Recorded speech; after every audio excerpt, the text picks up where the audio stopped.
स्वागत है भाई आप सभी लोगों का एक और मैराथन क्लास में। उत्तराखंड टेट के लिए हम लगातार मैराथन क्लास को डिस्कस कर रहे हैं और लगातार मैराथन क्लास कर रहे हैं। आज का जो वीडियो लेक्चर होगा वो हिंदी मैराथन के लिए होगा। काफ़ी इंपॉर्टेंट और सेलेक्टेड क्वेश्चन मैं लेके आया हूँ, तो वीडियो को लास्ट तक देखना। टेलीग्राम पर ज़रूर कनेक्ट कर लो क्योंकि मैं सारे लिंक टेलीग्राम पर डाल रहा हूँ, जितने भी वीडियोज़ अपलोड हो रहे हैं तो यहाँ से आपको एकदम क्विक लिंक मिल जाता है। नोट्स मैं यहाँ पर वेबसाइट पर अपलोड कर रहा हूँ। आने वाले जो लास्ट 7 डेज़ हैं काफ़ी इंपॉर्टेंट होने वाले हैं आपके यूटेट प्रिपरेशन के लिए, उत्तराखंड टेट के लिए। तो जो लोग भी नए कनेक्ट हो रहे हैं तो उनसे अनुरोध है कि भाई थोड़ा सा टाइम दे वीडियो को। बेशक आप टाइम देंगे लेकिन आपका टाइम जो भी है सब यूटिलाइज होगा। तो वीडियो पसंद आएगी तो ज़रूर कमेंट करके बताना भाई कैसी लगी वीडियो। बढ़ते हैं आगे अपने मैराथन सीरीज़ के लिए। हिंदी ग्रामर के क्वेश्चंस को आज हम डील करने वाले हैं इस वीडियो लेक्चर में और काफ़ी यूज़फुल रहेंगे भाई। यहाँ से अगर आपकी प्रैक्टिस हो जाएगी ना तो आपका टाइम सेव होगा बहुत ज़्यादा, क्योंकि आप अपने दूसरे सब्जेक्ट की प्रिपरेशन कर सकते हैं। मैं यहाँ पर आपको जो भी मैराथन करा रहा हूँ वो काफ़ी यूज़फुल है। नंबर ऑफ़ क्वेश्चंस भी काफ़ी सारे हैं विद एक्सप्लेनेशन और प्रैक्टिस होती जा रही है। तो क्वेश्चन नंबर 1 के बारे में बात करते हैं। और ये मैराथन जो है आपकी पेपर 1 और पेपर 2 दोनों में हेल्प करेगी यूटेट में। तो स्टार्ट करते हैं क्वेश्चन नंबर 1। निम्नलिखित में से कौन सा शब्द शुद्ध है? धूत, बेट, पाँव या फिर आँख। तो यहाँ पर 4 ऑप्शन दिए गए हैं, इनमें से आपको शुद्ध शब्द बताना है कौन सा है। धूत है, भेंट है, पाँव है या फिर आँख है। तो देखिए राइट आंसर है यहाँ पर ऑप्शन नंबर, शुद्ध पूछा गया है तो option number C is the right answer. तो यहाँ पर जो पाँव है वो बिल्कुल सही शब्द है, बिल्कुल शुद्ध शब्द है। किस तरीके से? दूसरे जो ऑप्शन है उनको देख लेते हैं। देखो जो धूर्त होता है ना, धूर्त को इन्होंने यहाँ पर लिख दिया है धूत। तो धूत क्या हो गया? अशुद्ध शब्द हो गया। और धूर्त क्या हो गया? ये हो गया आपका शुद्ध शब्द। ठीक है, मैं बताता जा रहा हूँ आपको, इसलिए हमने ऑप्शन ए को कट कर दिया। अब आप कहोगे भेंट, भेंट में क्या कमी है सर? भेंट तो सही लिखा है। भेंट को लिखने के लिए अंक की बिंदी लगती है तो तब ये शुद्ध होता, इसलिए ये भी गलत हो गया। आँख में यहाँ पर क्या कमी है? आँख चंद्र बिंदी ऊपर लगाई जाती है। तो देखो बहुत छोटी छोटी सी बातें हैं लेकिन आपको एक नंबर दिला के जाएगी और जल्दबाजी में आप इसको कभी कभी गलत भी कर देते हैं। नेक्स्ट पढ़ते हैं क्वेश्चन नंबर 2 के साथ। भाई वीडियो लास्ट तक देखना, ये अनुरोध है आप लोगों से, क्योंकि आप लोगों के लिए ही एफर्ट्स किए जा रहे हैं। अगर मैं इतने एफर्ट्स कर रहा हूँ तो आप इतना मेरे को रिस्पांस तो दे सकते हैं। और चैनल पर नए हैं तो ज़रूर शेयर कर दें वीडियो को और सब्सक्राइब भी कर लें। बहुत इंपॉर्टेंट और यूज़फुल वीडियोज़ आएंगी, न केवल सीटेट के लिए आगे आने वाले, न केवल यूटेट के लिए, सीटेट के लिए भी आपके साथ बहुत सारी तैयारी करनी है। आप लोगों के लिए काफ़ी इन्फॉर्मेटिव डेटा प्रोवाइड करने वाला हूँ मैं। तो क्वेश्चन नंबर 2 के लिए बात करते हैं। पा, फा, बा, भा और माँ किस वर्ग के व्यंजक हैं? ये आपको बताना है। पा, फा, बा, भा, माँ किस वर्ग के व्यंजक हैं? का वर्ग के, ता वर्ग के, पा वर्ग के या फिर टा वर्ग के? तो देखो ये कंफ्यूज करते हैं इस तरीके के जब क्वेश्चन आते हैं ना। तो राइट आंसर है दूसरे का ऑप्शन नंबर सी। भाई ये सारे के सारे पा वर्ग के व्यंजन हैं। ठीक है, अब इसमें क्या होता है भाई, देखो जब स्वर की सहायता से, जो भी स्वर की सहायता से बोले जाने वाले वर्ण होते हैं, स्वर की सहायता से बोले जाने वाले वर्ण क्या कहलाते हैं? व्यंजक होते हैं। क्या कहलाते हैं? व्यंजन होते हैं। बात क्लियर होगी। और सभी व्यंजनों का उच्चारण क्या होता है भाई? आ की सहायता से किया जाता है। इस चीज़ को ध्यान रखना, जितने भी हमारे व्यंजन होते हैं उनका उच्चारण आ की मदद से या आ की सहायता से किया जाता है। और व्यंजनों की संख्या अगर आप लोगों से पूछ ली जाए तो कितनी होती है? व्यंजनों की संख्या 33 होती है। तो बात क्लियर हो गई। यहाँ पे जो वर्ग दिया था ये पा, फा, ऑप्शन नंबर सी, पा वर्ग के व्यंजन है। और आप व्यंजन को अगर आप परिभाषित करें तो व्यंजनों की संख्या 33 होती है। और स्वर की सहायता से जो भी बोले जाने वाले वर्ण हैं वो व्यंजक होते हैं। सभी व्यंजनों का उच्चारण स्वर आ की, जो स्वर होता है हमारा आ की सहायता से किया जाता है व्यंजनों का उच्चारण। तो भाई ये बात हुई, कॉन्सेप्ट क्लियर हो गया होगा। नेक्स्ट बढ़ते हैं क्वेश्चन नंबर 3 के साथ। निम्न में से कौन सा शब्द तत्सम है? काफ़ी सारी मैं प्रैक्टिस करा रहा हूँ। अब जितने भी हमने हिंदी के पीछे मॉक अभी हम कर चुके हैं, हिंदी का एक मैराथन हम ऑलरेडी डिस्कस कर चुके हैं, उसका लिंक मैं ज़रूर लगा दूंगा वीडियो के डिस्क्रिप्शन में या ऊपर आई सेक्शन में मिल जाएगा, वो भी चेक कर लेना। तो उसमें मैंने तत्सम तद्भव के काफ़ी क्वेश्चन करा दिए, आगे आने वाले समाज भी कराऊंगा और हो सका तो एक वीडियो लेक्चर थ्योरी का स्पेशली संधि और समाज के लिए लाने की कोशिश करूँगा। तो तत्सम शब्द कौन सा है? इनमें से आपको ये बताना। अब तत्सम होता क्या है? कई बार बता चुका हूँ, जो रूप परिवर्तन कर देते हैं। स्टार्ट तत्सम और तद्भव दो शब्द होते हैं। तत्सम शब्द वो शब्द होते हैं जो संस्कृत से ज्यों के त्यों अपनी भाषा में हमने इस्तेमाल कर लिए हैं, और वो तत्सम कहलाते हैं। जो तद्भव है जिनमें थोड़ा सा रूप परिवर्तन करके उन शब्दों को इस्तेमाल करते हैं। तो यहाँ पर कूची है, गायक है, छा है या फिर जौ है। आपको आंसर बताना है कौन सा तत्सम शब्द है। तो option number B is the right answer. यहाँ पे जो गायक है वो क्या है, तत्सम शब्द है। बात क्लियर है। कूची को हम बोलते हैं, देखो आप कहोगे कूची का क्या है सर, कूची का तत्सम बता दो। कूची का तत्सम है कुर्ची का, ठीक है। और जो छाया होती है उसको हम छा बोल देते हैं, ठीक है। और ये कैसा शब्द है, छा जो है तद्भव शब्द है। सही शब्द क्या है हमारे पास, तत्सम शब्द क्या है, छाया है। तो और यहाँ पर क्या है, देखो ये क्या रह गया, ऑप्शन नंबर डी रह गया हमारे पास कि डी क्या क्या है, जौ है। तो जौ को हम कहते हैं यव बोलते हैं, यव। बात क्लियर हो गई। तो ये है हमारा option number B question number 3 के लिए, गायक। नेक्स्ट बढ़ेंगे क्वेश्चन नंबर 4 के लिए। जब मैं कमरे में गया तो वहाँ कोई भी नहीं था। वाक्य में कौन सा कारक है, स्टेटमेंट दिया गया है आपको, इसमें से आपको बताना है कि कौन सा कारक है। यहाँ पर संबंध कारक है, कर्ता कारक है, संप्रदान कारक है या फिर अधिकरण कारक है। तो आप कैसे पहचानोगे, जो आपके पास चिन्ह होते हैं उनकी हेल्प से आप पहचानते हो चीज़ों को। जो विभक्ति चिन्ह होते हैं ना, मैंने भी लास्ट वीडियो में आपको, लास्ट मैराथन में मैंने आपको बताया था कि विभक्ति चिन्ह, कर्ता ने, कर्म को, ये जो चिन्ह होते हैं आपके, इनकी हेल्प से आप जो है कारकों को पहचानते हैं। तो यहाँ पर क्या है, जब मैं कमरे में गया तो वहाँ कोई भी नहीं था। तो कमरे में आ गया यहाँ पर। तो में किस चीज़ को विभक्ति चिन्ह है, ये आपको पता होना चाहिए, तभी आप आंसर कर सकते हो। तो राइट आंसर है हमारे पास ऑप्शन नंबर डी, जो में है वो अधिकरण कारक का विभक्ति चिन्ह है। तो यहाँ से आपके लिए बहुत आसान हो जाएंगी चीज़ें। नेक्स्ट बढ़ते हैं क्वेश्चन नंबर 5 के साथ। अंश जमा अंत का संधि क्या है। अंश जमा अंत का अजंत या अचंत, अचत या अनंत, ठीक है। बहुत छोटा सा यहाँ पर प्रोनाउंसिएशन डिफरेंस है। जो प्रोनाउंसिएशन हो रहा है वो बहुत छोटे से हो रहा है, जो भी एक अंक की बिंदी से भी यहाँ पर प्रोनाउंसिएशन जो है चेंज हो रहा है। तो यहाँ पर ये किस चीज़ की संधि है, अंश जमा अंत जो है। तो राइट आंसर है हमारे पास 5वें का ए, जो ए जंत जो है इसका संधि विक्षेत्र है अच जमा अंत। बात क्लियर हो गई भाई यहाँ पर। और यहाँ पर कौन सी संधि है, यहाँ हमने विव्यंजन संधि का प्रयोग किया है। अगर इसमें आपसे पूछ ले कि यहाँ पर कौन सी संधि है, तो यहाँ पर है आपकी व्यंजन संधि। अब व्यंजन संधि में क्या होता है, व्यंजन का स्वर से या स्वर का व्यंजन से मेल होने पर, व्यंजन संधि में व्यंजन का स्वर से, ध्यान देना, और स्वर का व्यंजन से मेल होने पर जो विकार उत्पन्न होता है, ठीक है, तो वो क्या होता है आपके पास, व्यंजन संधि होती है, अंश जमन त। Option number A is the right answer. Next आएगा हमारे पास क्वेश्चन नंबर 6 की ओर बढ़ रहे हैं भाई। क्वेश्चन नंबर 6 है, खजुराहो के मंदिर वास्तुकला की दृष्टि से क्या हैं, विशिष्ट हैं, अद्वितीय हैं, प्रमाणिक हैं या फिर वरदान हैं। आपको बताना है जो खजुराहो के मंदिर हैं, बहुत ही फेमस टेम्पल हैं, उनमें वास्तुकला दिखाई गई है। तो उसकी दृष्टि से आपको गैप फिल करना है, आपको क्या राइट यहाँ पर ऑप्शन फिल कर सकते हो। तो राइट आंसर रहेगा हमारे पास ऑप्शन नंबर बी, क्या है, अद्वितीय हैं। बात क्लियर हो रही है, अद्वितीय हैं। अद्वितीय का मतलब बिल्कुल यूनिक चीज़ है खजुराहो के मंदिर, इसलिए हम हिंदी में इस शब्द का इस्तेमाल करते हैं, अद्वितीय। देखो विशिष्ट भी यूज़ कर सकते थे, आप कहोगे सर विशिष्ट क्यों नहीं यूज़ किया। विशिष्ट हमने इसलिए यूज़ नहीं किया, विशिष्ट यहाँ पर क्या करता, विशेषता बताता, विशेषता युक्त बताता। लेकिन खजुराहो के मंदिर वास्तुकला की दृष्टि से अद्वितीय, मतलब ऐसा कुछ दूसरा नहीं है जैसे खजुराहो के मंदिर हैं, यूनिक हो गया। विशेषता की बात थोड़ी कर रहे थे यहाँ पर हम।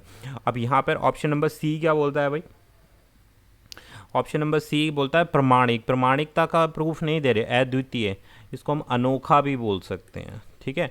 तो क्वेश्चन नंबर 6 के लिए ऑप्शन नंबर बी बिल्कुल परफेक्ट आंसर है। नेक्स्ट पढ़ेंगे, क्वेश्चन नंबर आता है हमारे पास 7। आनंद मठ में कौन सा समास है। बहुत ही बढ़िया क्वेश्चन है कि आपको समास बताना है यहाँ पर, और आनंद मठ में बताना अव्ययी भाव समास है, कर्मधारय है, तत्पुरुष समास है, द्वंद्व समास है। भाई कमेंट करके ज़रूर बता दिया करो कि जितने भी हमने मैराथन में क्वेश्चन डिस्कस करते हैं, एट द लास्ट आपके कितने क्वेश्चन सही जाते हैं और कितनी अभी आपको और ज़रूरत है प्रैक्टिस करने की। तो इसे हम बोलते हैं सेल्फ असेसमेंट बोलते हैं, है ना। जो मैंने आपको असेसमेंट एंड इवैल्यूएशन में, अगर आपने थ्योरी नोट्स देखे होंगे, तो उसमें जो तीसरा टाइप है असेसमेंट एज लर्निंग, तो ये एक तरीके से स्वयं मूल्यांकन होता है। तो तो आपको ये बताना चाहिए, ज़रूर चेक करना चाहिए वीडियो के लास्ट में कि आपके कितने क्वेश्चन सही हुए हैं या कितना आपको आता था। कमेंट में ज़रूर बताना। आज आनंदमठ में कौन सा समास है? अव्ययभाव है, कर्मधारय है, या तत्पुरुष है, या फिर द्वंद्व समास है? तो राइट आंसर है हमारे पास ऑप्शन नंबर बी, आनंदमठ में जो है कर्मधारय समास है। बात क्लियर है? अब आनंदमठ का मतलब क्या होता है? आनंद के लिए, आनंद के लिए मठ। ठीक है भाई, आनंद के लिए जो मठ होता है उसे आनंद मठ कहते हैं। और उसमें क्या होता है भाई, जिसमें पहला पद विशेषण हो और दूसरा पद क्या हो? आनंद मठ में कर्मधारय समास की बात हो रही है, इसमें पहला पद क्या होता है? विशेषण होता है, मैंने पहले भी बताया है आप लोगों को। और दूसरा पद क्या होता है? विशेष्य होता है। ठीक है, विशेषण, आनंद और विशेष्य जिसके बारे में बताया जाता है। तो ऑप्शन नंबर बी कर्मधारय समास। नेक्स्ट बढ़ेंगे क्वेश्चन नंबर 8, किस समास में कोई पद प्रधान नहीं होता? बढ़िया क्वेश्चन है, इंपॉर्टेंट क्वेश्चन है, इसी तरीके के क्वेश्चन फटाफट पूछ लेता है। अव्ययभाव समास, बहुविग्रही, द्विगु, या फिर तत्पुरुष समास? तो देखो राइट आंसर है ऑप्शन नंबर बी, बहुविग्रही से समास होता है, इसमें कोई भी पद जो है आपका प्रधान नहीं होता। ठीक है, जिस समास में दोनों पद अप्रधान हो और नए पद की ओर संकेत करते हो तो वही क्या कहलाता है? आपका बहुविग्रही समास कहलाता है। यानी कि दोनों पद में समानता है लेकिन वो क्या कर रहे हैं? नए पद की ओर संकेत देते हैं, तो ऐसे समास बहुविग्रही समास कहलाता है। B is the right option. Next आएगा हमारे पास क्वेश्चन नंबर 9, मुझसे खड़ा भी नहीं हुआ जाता, इस वाक्य में वाच्य क्या होगा? कृतवाच्य होगा, भाववाच्य होगा, कर्मवाच्य होगा, या फिर अन्य वाच्य होगा? मुझसे खड़ा भी नहीं हुआ जाता, तो राइट आंसर है हमारे पास ऑप्शन नंबर बी, यहाँ पर भाववाच्य है हमारे पास। तो यानी कि क्रिया के उस रूपांतरण को भाववाच्य कहते हैं, ऐसे समझ सकते हो आप। क्रिया के उस रूपांतरण को भाववाच्य कहते हैं जिससे वाक्य में क्रिया अथवा जिससे वाक्य में क्रिया एवं भाव की प्रधानता का बोध होता है। ठीक है भाई, वाक्य में क्रिया एवं भाव की प्रधानता का बोध हो रहा है तो वो क्या कहलाता है भाई? भाववाच्य कहलाता है। Option number B is the right answer. Next बढ़ेंगे क्वेश्चन नंबर 10 आ गया है हमारे पास, अलंकार में किस उपसर्ग का प्रयोग किया गया है? जो अलंकार शब्द है यहाँ पर ये पूछा गया है, इसमें कौन से उपसर्ग का प्रयोग किया गया है?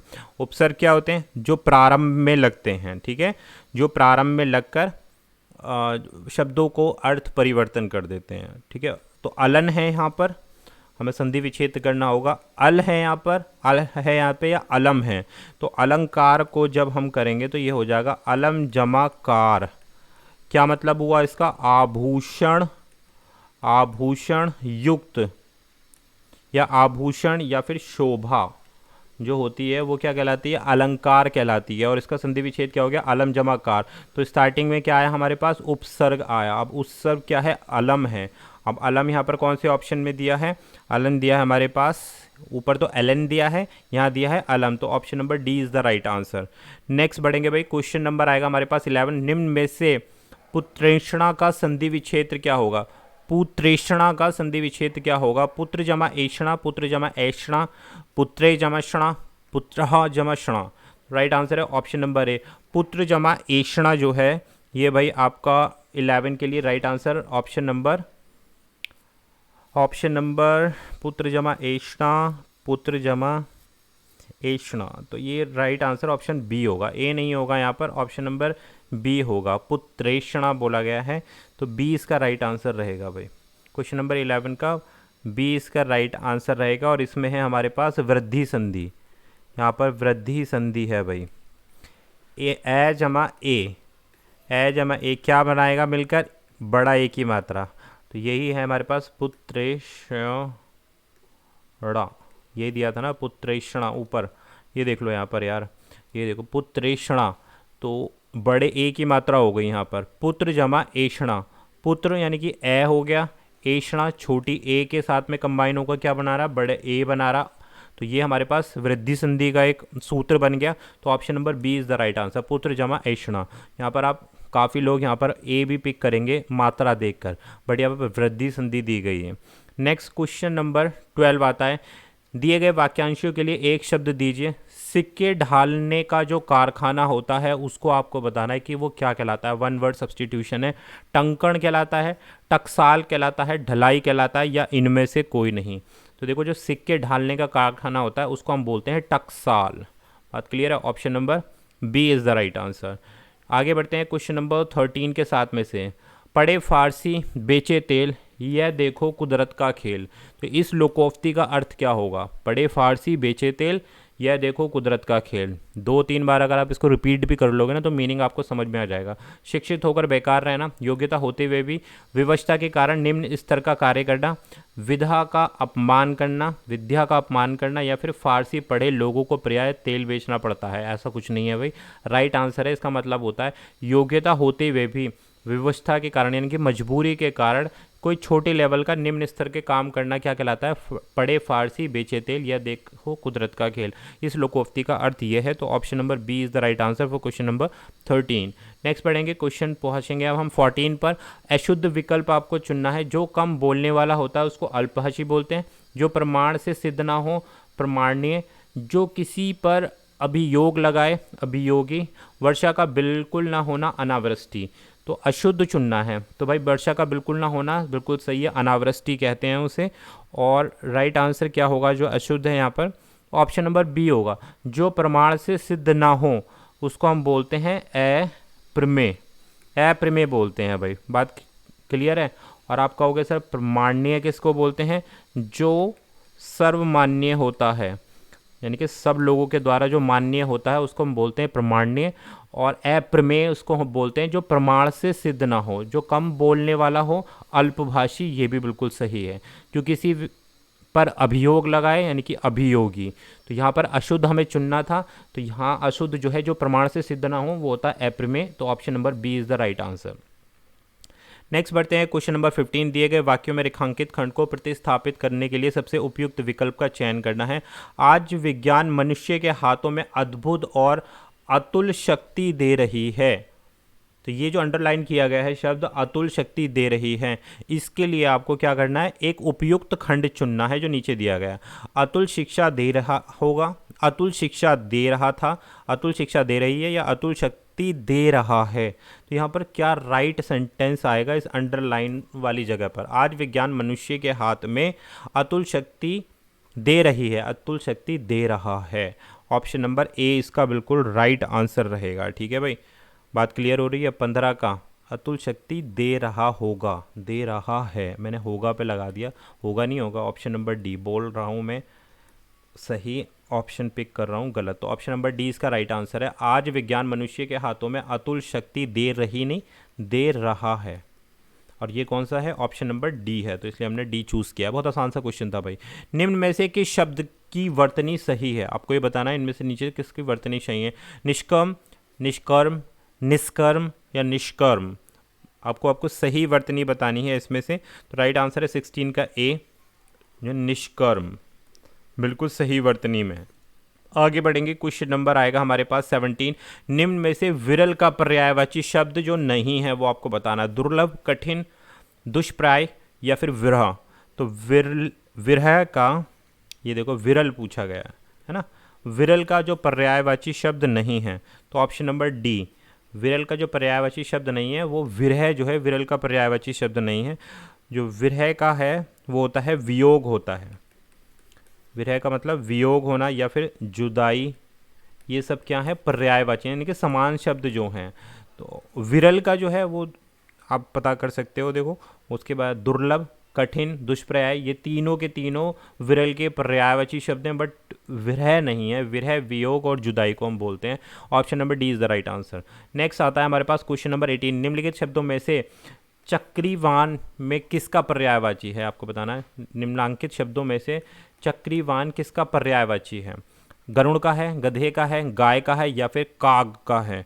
तो राइट आंसर है क्वेश्चन नंबर 18 के लिए ऑप्शन नंबर बी, चक्रीवान जो है गधे का पर्यायवाची है। ठीक है भाई, आप कहोगे कैसा क्वेश्चन लाए हो सर, लेकिन भैया इसी तरीके के क्वेश्चन आते हैं। जो गधा होता है उसको हम बोलते हैं वेशर पर्यायवाची में। ठीक है भाई, और चक्रीवान भी बोलते हैं। गरुड़ की अगर मैं बात करूं, गरुड़ के जो पर्यायवाची होते हैं वो है हरियान। ठीक है, गाय का पर्यायवाची धेनु, बताइए आप लोगों को। और काग का है, काग का करट, ठीक है भाई, काग का है करट। आगे बढ़ते हैं, क्वेश्चन नंबर आएगा हमारे पास, निम्न में से प्रत्यय शब्द कौन सा है 19 के लिए? कुचाल है, लेखक है, बेशक है, या फिर समकोण है? क्वेश्चन नंबर 19 का आंसर करना है कि प्रत्यय शब्द कौन सा है जो दिए गए हैं। तो प्रत्यय वो शब्द होते हैं जो बाद में लगते हैं भाई। तो 19 के लिए राइट आंसर हो जाएगा हमारे पास ऑप्शन नंबर बी, लेखक, यानी कि लेख जमा अक, अगर आई थिंक ये सही है तो। और समकोण का क्या बनेगा भाई? सम जमा कोण बनेगा। जो प्रत्यय शब्द है लेखक का, तो वो आएगा ऑप्शन, प्रत्यय शब्द है लेखक ही प्रत्यय, निम्न में से कौन सा प्रत्यय शब्द है, ये पूछा गया था। कुचाल है, बेशक है, समकोण है। प्रत्यय वो होता है जो बाद में लग, प्रत्यय प्रत्यय प्रत्यय उपसर्ग प्रत्यय, हाँ प्रत्यय आपका बाद में लगेगा। तो option number B is the right answer, बिल्कुल सही है भाई, बी इसका अभिष्ट उत्तर है। नेक्स्ट क्वेश्चन नंबर आता है हमारे पास 20, बच्चे अनुकरण से ही भाषा सीखते हैं। भाई पेडागोजी का क्वेश्चन है ये, हिंदी पेडागोजी। उपयुक्त कथन क्या है? भाषा सीखने सिखाने के प्रति कम सहज को दर्शाता है, अध्यापकों को अनुकरण भाषा का प्रयोग करना सिखाता है, भाषा सीखने सिखाने के प्रति गहरी समझ को दर्शाता है, यह भाषा की कक्षा के नियोजन का परिप्रेक्ष्य बताता है। तो 20 के लिए राइट आंसर क्या होगा? देखो, बच्चे अनुकरण से ही भाषा सीखते हैं, अनुकरण से ही भाषा सीखते हैं, ऑप्शन नंबर ए, भाषा सीखने सिखाने के प्रति कम समझ को दर्शाता है। बात क्लियर हो रही है? आप कहोगे सर यही क्यों दिया है, बच्चे अनुकरण से ही भाषा सीखते हैं, अनुकरण का मतलब क्या है? एक कि भाई फॉलो कर रहे हैं, रिपीट कर रहे हैं। तो इसमें भाषा सीखने सिखाने के प्रति कम समझ को दर्शाया जाता है, ठीक है, यानी कि अंडरस्टैंडिंग तो कम हो रही है, बच्चे क्या कर रहे हैं, रट रहे हैं एक तरीके से, आप ऐसे कह सकते हो। अध्यापकों के अनुसार अनुकरणीय भाषा का प्रयोग करना सिखाता है, नहीं जी ऐसा नहीं है। भाषा सीखने सिखाने के प्रति गहरी समझ को दर्शाता है, नहीं। अनुकरण विधि इमिटेट करना, मतलब किसी को कॉपी करना है एक तरीके से, आप ऐसे कह सकते हो। भाई आप कभी भी कॉपी करोगे तो उससे आपकी लर्निंग बढ़िया नहीं होगी। तो भाषा सीखने सिखाने के प्रति कम समझ को दर्शा रहा है ये। नेक्स्ट बढ़ेंगे, क्वेश्चन नंबर 21, बच्चे भाषा सीखने की क्षमता के साथ पैदा होते हैं, यह कथन किसके द्वारा या निम्न में से किसके द्वारा दिया गया है कि बच्चे भाषा सीखने की क्षमता के अनुसार पैदा होते हैं? मैंने आप लोगों को बताया है, पावलाव है, पियाजे हैं, चॉम्स्की है, या फिर वाइगोस्की है। तो देखो, भाषा के बारे में जो बात करते हैं ना, कि भाषा अर्जन के बारे में, कि बच्चे अपनी जो भाषा है उसको एक्वायर कर लेते हैं, अर्जित कर लेते हैं, और दूसरी भाषा को क्या करते हैं, सीखते हैं। तो ये कौन कह रहा है? ये बोलते हैं नॉम चॉम्स्की बोलते हैं। तो option number C is the right answer, ठीक है। पियाजे को आपको पता है संज्ञानात्मक विकास, संज्ञानात्मक डेवलपमेंट थ्योरी इन्होंने दी है। वाइगोस्की का पता है आपका सोशल कल्चर थ्योरी इन्होंने दी है, ठीक है। और जो पावलाव है, पावलाव ने क्या दिया है भाई, इन्होंने भी अपनी लर्निंग थ्योरी दी है। बात क्लियर हो गई। और चॉम्स्की ने लैंग्वेज के ऊपर दी है, भाषा के ऊपर दी है थ्योरी अपनी। और ये बोलते हैं कि भाई जो बच्चा है जनजात ही, भाषा सीखने की क्षमता उसके अंदर जनजात ही होती है, और जो दूसरी भाषा है वो क्या करता है, वो सीखता है और पहली भाषा खुद ही अर्जित कर लेता है। नेक्स्ट बताते हैं हम क्वेश्चन नंबर 22, अधिक विश्वसनीय परीक्षण है शिक्षक निर्मित परीक्षण, मौखिक परीक्षण, या आत्मनिष्ठ परीक्षण, या फिर प्रमापीकृत परीक्षण? तो क्वेश्चन नंबर 22 के लिए आपके पास राइट आंसर रहेगा ऑप्शन नंबर डी। अब ऑप्शन नंबर डी क्या? अधिक विश्वसनीय परीक्षण है। परीक्षण क्या है भाई? एक प्रकार का टेस्ट है जिससे आप बच्चे को असेस कर रहे हैं। तो प्रमापीकृत परीक्षण जो है ये क्या होता है भाई?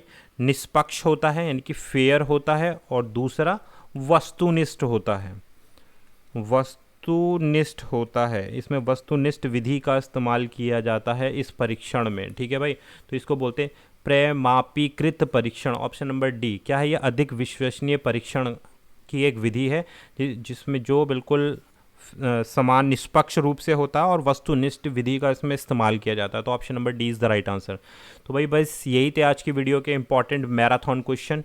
आई होप आपकी काफ़ी अच्छी प्रैक्टिस हुई होगी। वीडियो पसंद आई हो तो लाइक कर देना, चैनल पर नए हो तो सब्सक्राइब करना, कोई भी डाउट हो तो नीचे कमेंट कर सकते हैं। बहुत जल्दी आपसे एक और नई वीडियो के साथ मुलाकात करेंगे। Thank you for watching this video. Telegram पर ज़रूर कनेक्ट कर